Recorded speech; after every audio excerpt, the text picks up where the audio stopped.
जीना यहाँ मरना यहाँ इसके सिवा जाना कहाँ। कहीं दूर जब दिन ढल जाए एक दिन बिक जाएगा माटी के मोल। ऐसे ना जाने कितने ही गाने हैं जो न सिर्फ आज भी सुने जाते हैं बल्कि इन गानों का एहसास ही बिल्कुल अलग है। आज भी रोंगटे खड़े हो जाते हैं। खुशी हो या गम, हर एक इमोशन को एकदम से बाहर निकाल देते हैं। ये वो गाने हैं, ये जादू है आवाज का और ये आवाज है मुकेश की। वो मुकेश जो आज ही के दिन 1976 में हमें छोड़कर चले गए थे, लेकिन अपनी इसी दिल छू लेने वाली आवाज की बदौलत वो आज भी हम सबके बीच मौजूद हैं। ये सिर्फ कुछ गाने थे। आपको इनके अलावा मुकेश का कौन सा गाना सबसे ज्यादा पसंद है, मुझे कमेंट में बताइएगा। मैं आपको कुछ और बताऊंगा। मैं आपको बताऊंगा उनके कुछ ऐसे किस्से जो फिल्मों से भी ज्यादा दिलचस्प हैं। 1300 से ज्यादा गाने गा चुके मुकेश कभी राज कपूर की आवाज माने जाते थे।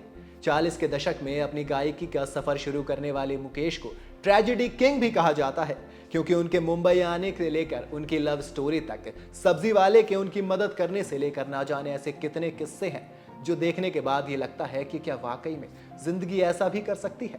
अगर आप इस वीडियो को लास्ट तक देखेंगे तो आप भी मानेंगे। शुरुआत करते हैं उनके मुंबई पहुंचने के किस्से से। मुकेश का जन्म दिल्ली के एक मिडिल क्लास परिवार में हुआ था। 22 जुलाई 1923 ये वो तारीख थी जब मुकेश ने इस दुनिया में जन्म लिया। वो 10 भाई बहनों में एक थे। एक कहावत है कि बच्चे के पाँव पालने में नजर आ जाते हैं। कुछ ऐसा ही मुकेश के साथ भी हुआ। उन्होंने बचपन में ही बता दिया था कि वो सिंगिंग के बेताज बादशाह बनने वाले हैं। वो कुंदन लाल सहगल के गाने उन्हीं के स्टाइल में बचपन में गाते थे। एक किस्सा आता है उनकी बहन की शादी का। उनकी बहन की शादी जिस दिन थी उसमें बारात की तरफ से उस वक्त के मशहूर एक्टर प्रोड्यूसर मोतीलाल आए थे। उसी फंक्शन में भाई बहनों के कहने पर मुकेश ने सहगल साहब के गाने गाकर सुनाए। उनके गाने मोतीलाल को बहुत ज्यादा पसंद आए। कहते हैं जौहरी ने हीरे को पहचान लिया था। इसके बाद उन्होंने मुकेश से कहा, मेरे साथ मुंबई चलो, मैं तुम्हारी जिंदगी बदलना चाहता हूं। फिर मोतीलाल ने मुकेश के पिता से बात की। उन्होंने कहा, आपका लड़का इतना बेहतरीन गाता है, फिर ये दिल्ली में क्यों है, इसे तो मुंबई जाना चाहिए। उनकी ये बात सुनकर पिता घबरा गए। दरअसल उस वक्त मुकेश की नौकरी लग गई थी और मिडिल क्लास परिवार में ये सारी चीजें कितनी मायने रखती हैं ये शायद मुझे आपको बताने की जरूरत बिल्कुल भी नहीं है। मुकेश के भविष्य को लेकर उनके पिता किसी तरह का कोई भी रिस्क नहीं लेना चाहते थे, बिल्कुल एक आम माँ बाप की तरह। लेकिन फिर ताऊजी पिक्चर में आते हैं। ताऊजी ने पिता को समझाया और कहा, बेटे को मुंबई जाकर सपने पूरे करने दो। तब जाकर वो मुकेश को मुंबई भेजने के लिए तैयार हुए। उसी वक्त मुकेश की उम्र 17 साल की थी। महज 17 साल का लड़का मुंबई जाने के लिए तैयार था।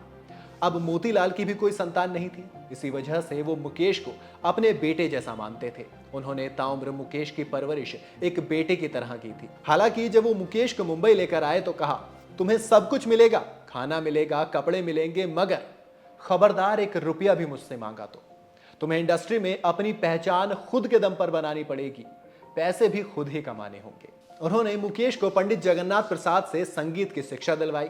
मुकेश ने भी संगीत के लिए बड़ी मेहनत की, जिसका फल उन्हें जल्द ही मिल गया। म्यूजिक डायरेक्टर अनिल बिस्वास ने मुकेश को पहली बार 1945 के फिल्म पहली नजर में गाना गाने का मौका दिया था। गाने के बोल थे, दिल जलता है तो जलने दे। इस फिल्म में मोतीलाल बतौर एक्टर नजर आए थे, उन्हीं पर यह गाना फिल्माया गया था। इस फिल्म और गाने से जुड़ा एक और किस्सा है और वो काफी दिलचस्प है। चलिए उस किस्से को भी आज सुनते हैं। डायरेक्टर मजहर खान ने कहा था कि अगर लोगों को यह गाना पसंद नहीं आया तो वो ये गाना फिल्म से हटा देंगे। अब एक नया लड़का जो कि गाना पहली बार गा रहा था, उसके लिए काफी झटके वाली बात थी। रिलीज के बाद कुछ टाइम के लिए उन्होंने फिल्म से ये गाना हटा भी दिया। एक झटका लगा मुकेश को। हालांकि बाकी सभी लोग समेत अनिल विश्वास खुद भी ये मानते थे कि मुकेश की आवाज में ये गाना बहुत शानदार है, यानी कि उन्हें भी गाना बहुत ज्यादा पसंद आया था। बाद में जब दर्शकों को फिल्म में गाना नहीं मिला तो उन्होंने फिल्म में इस गाने को फिर से डालने की मांग की। लोगों को महसूस हुआ था कि फिल्म की असली जान तो ये गाना ही है, मुकेश की आवाज ही उस फिल्म की असली जान है। लोगों की बढ़ती डिमांड को देखकर इस गाने को फिर से डाला गया। दशक बीत गए हैं लेकिन आज भी ये गाना लोगों के जहन में है। आज भी मुकेश की आवाज लोगों के दिल में गुनगुनाती है इसी गाने के साथ मुकेश ने फिर एक्टिंग में भी हाथ आजमाने की कोशिश की, लेकिन शायद उनका सफर सिंगिंग तक था। उनको सिंगिंग में ही कमाल करना था, इसलिए वो एक्टिंग में सफल नहीं रहे। मुकेश दिखने में स्मार्ट थे तो उन्होंने सोचा चलिए फिल्म में हाथ आजमाते हैं। कई ऑफर आए थे, एक दो फिल्मों में उन्होंने काम भी किया, लेकिन बतौर एक्टर वो लोगों के दिलों में जगह बनाने में कामयाब नहीं रहे। शायद उन्होंने आधे मन से ही एक्टिंग की थी। समय रहते उन्हें खुद भी इस बात का एहसास हो गया कि वो सिर्फ बेहतरीन सिंगर ही बन सकते हैं, इसलिए एक्टर में हाथ आजमाना बंद करते हैं। लेकिन एक एक्टर था जिसमें वो अपनी एक्टिंग को जीते थे, नाम था राज कपूर। राज कपूर और मुकेश का रिश्ता सगे भाइयों जैसा था। राज कपूर का कहना था कि वो मात्र शरीर हैं, उनकी आत्मा और रूह मुकेश है। फिल्म आग की शूटिंग के दौरान दोनों की पहली बार मुलाकात हुई थी, जिसके बाद दोनों की दोस्ती ताउम्र रही। दोनों की आवाज भी काफी हद तक मिलती थी। राज कपूर ने भी कुछ फिल्मों के गानों में अपनी आवाज दी थी। मुकेश के हर सुख दुख में राज कपूर उनके साथी रहते थे। मुकेश के बेटे नितिन मुकेश ने एक इंटरव्यू में भी बताया था कि पापा के निधन के बाद ऐसा कोई दिन नहीं है कि जब उन्होंने कॉल करके हमसे बात ना की हो, और उनके गुजर जाने के बाद उनकी पत्नी कृष्णा जी हमें कॉल करती थी। यहां तक सब कुछ अच्छा चल रहा था। अब जिंदगी के दूसरे पहलू को भी देखते हैं, यानी वो पहलू जो इस अच्छी जिंदगी से बिल्कुल उलट था। फिल्म आवारा जैसी फिल्मों में हिट गाने देने के बाद भी मुकेश को स्ट्रगल देखना पड़ा। तंगी का दौर ऐसा था कि दोनों टाइम का खाना क्या बनेगा, खाने को क्या मिलेगा, ये भी पता नहीं होता था। इसके लिए उन्हें पत्नी सरला के गहने को भी गिरवी रखना पड़ा। मुकेश बेहद कम पढ़े लिखे थे, उन्हें हिंदी तक लिखनी नहीं आती थी, उर्दू में लिखा करते थे। हालांकि उन्होंने खुद पर मेहनत की और हिंदी और अंग्रेजी दोनों लैंग्वेजेस को सीखा।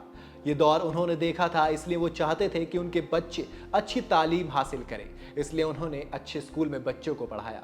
लेकिन तंगी थी तो वो बच्चों की फीस भी जमा नहीं कर पाते थे। ज्यादा वक्त जब स्कूल की फीस जमा नहीं की गई तो बच्चों को स्कूल से निकाल दिया गया। ये बात जब मुकेश को पता चली तो वो बेचैन हो उठे। तब इस मुसीबत की घड़ी में एक सब्जी वाले ने उनकी मदद की, जिसका एहसान उन्होंने ताउम्र माना। वो उस एहसान को आखिरी दम तक नहीं भूले थे। इस बुरे दौर में मुकेश के कई दोस्तों ने उनकी किसी ना किसी तरह से मदद हमेशा की।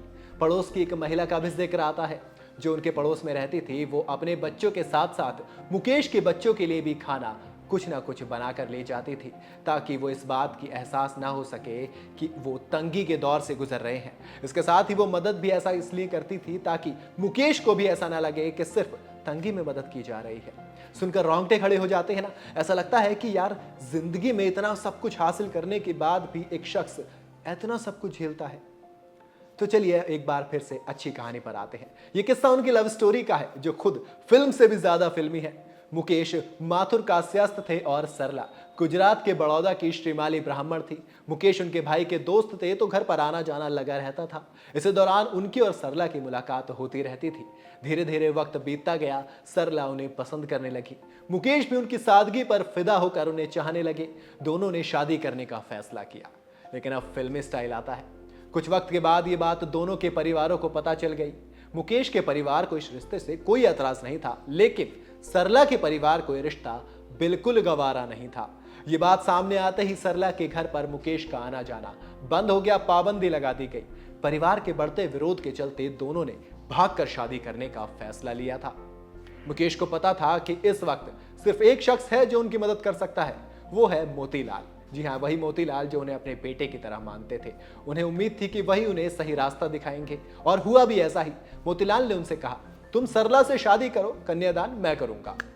मुकेश और सरला घर से भागते कि उससे पहले ही परिवार वालों ने सरला को नजर बंद कर दिया। घर से निकलने की इजाजत भी नहीं थी। दोनों टाइम का खाना उनके कमरे में पहुंचा दिया जाता था। सरला ने परिवार वालों से कहा था कि वो मर जाएंगी लेकिन खाना नहीं खाएंगी। इस पर घर वालों का कहना था कि इससे बढ़िया है कि वो मर ही जाए, लेकिन शादी तो उस लड़के से नहीं कराएंगे। ये सिलसिला कई दिनों तक चला। फिर बारिश का मौसम आया, प्यार की बारिश का मौसम। मुकेश बारिश के दिनों में रात रात भर सरला के घर के नीचे उनकी एक झलक पाने के लिए खड़े रहते थे। सरला की एक दोस्त थी। कहते हैं ना, प्यार की स्टोरी में हमेशा एक दोस्त होता है। तो सरला की भी एक दोस्त थी जो उनके घर के पास ही रहती थी। वो सरला से जुड़ी सभी जानकारियां मुकेश तक पहुंचाती थी। सरला सावन सोमवार का व्रत रखती थी। भगवान के दर्शन के बाद ही वो कुछ खाती थी। उन्होंने एक प्लान बनाया। प्लान ये था कि जब वो दर्शन के लिए मंदिर जाएंगी तभी वहां से मुकेश के साथ भागकर शादी कर लेंगी। इस बात की जानकारी उन्होंने खत के जरिए दोस्त की मदद से मुकेश को पहुंचाई। प्यार का खत था। जिस दिन उन्होंने शादी करने का प्लान बनाया उसी दिन मुकेश का जन्मदिन भी था। आप संयोग देख रहे हो, जो भी होता है प्यार में कुछ कुछ यादें बनाकर ही जाता है। 22 जुलाई 1946 ये वो दिन था जिस दिन सरला घर से बिना चप्पल पहने ही मंदिर के लिए निकल गई। मंदिर पर मुकेश के दोस्त विजय किशोर दुबे उनका इंतजार कर रहे थे। फिर दोस्त के साथ वो भागकर कांदिवली के एक मंदिर आई जहां मुकेश पहले से ही उनका इंतजार कर रहे थे। फिर दोनों ने शादी की। मोतीलाल ने सरला का कन्यादान किया जैसा कि वादा किया था। शादी के वक्त मुकेश 23 साल के थे और सरला 18 साल की थी। तो है ना एक बिल्कुल फिल्मी कहानी। खैर फिल्म तो बन सकती है क्योंकि इतने ट्विस्ट सिर्फ मुकेश द ट्रेजेडी किंग की कहानी में ही आ सकते थे। शादी के बाद मुकेश के पास घर नहीं था तो कुछ दिनों तक मोतीलाल के घर पर रहे। फिर वो लोग 1 साल तक सैनिटोरियम में रहे। इसके बाद मुकेश ने एक कमरा किराए पर लिया और इस तरह से ये लव स्टोरी कंप्लीट हुई। इसके बाद का किस्सा जो मैं आपको पहले सुना चुका हूं वो था, इसलिए हम अगले किस्से पर आते हैं। मुकेश अपनी सिंगिंग को लेकर इस कदर डेडिकेटेड थे कि जिस दिन किसी गाने की रिकॉर्डिंग होती थी उस दिन वो खाना तक नहीं खाते थे, उपवास रखते थे। वो ऐसा करके अपने सुरों को परफेक्ट करना चाहते थे। इस दिन वो सिर्फ गर्म दूध और गर्म पानी पिया करते थे। यूं तो खाने पीने के वो जबरदस्त शौकीन थे, लेकिन सिंगिंग का जुनून ऐसा था, और वो सिंगिंग का जुनून वही था जिसने आज मुकेश को इतने सालों के बाद भी हम सब लोगों के बीच में जिंदा रखा है। वो जिंदा जिंदगी भर रहेंगे और जिंदगी भर हम सब की यादों में रहेंगे।